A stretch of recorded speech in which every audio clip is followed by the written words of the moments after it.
Lətifə Tural Cəfərovun səhifəsindən.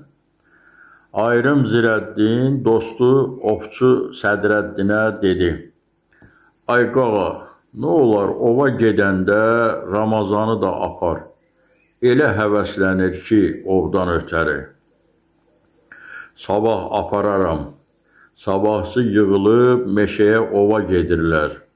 Zirəddin deyir: Siz burada quşdan vurun, mən dağa qalxım.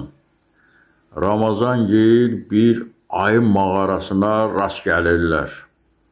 Ramazan deyir: Mənim belimə kəndir bağlayın, mağaraya girim. Kəndir tərpənəndə çəkin çıxım. Belə də edirlər, kəndir tərpənəndə kəndiri çəkirlər. Baxırlar, Ramazanın başı yoxdur. Bir-birindən soruşurlar: Biz gələndə Ramazanın başı var idi mi? Sədrəddin gələndə ondan da soruşurlar: Yadımda deyil, gedək Ayrım Zirəddindən soruşaq.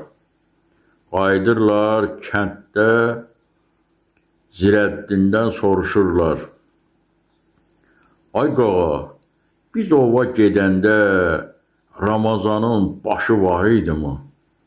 Zirəddin Ramazanın başsız bədəninə baxıb deyir: Yox idi. Başı olan köpəyoğlu başını ayının mağarasına soxarmı? Diqqətinizə görə çox sağ olun.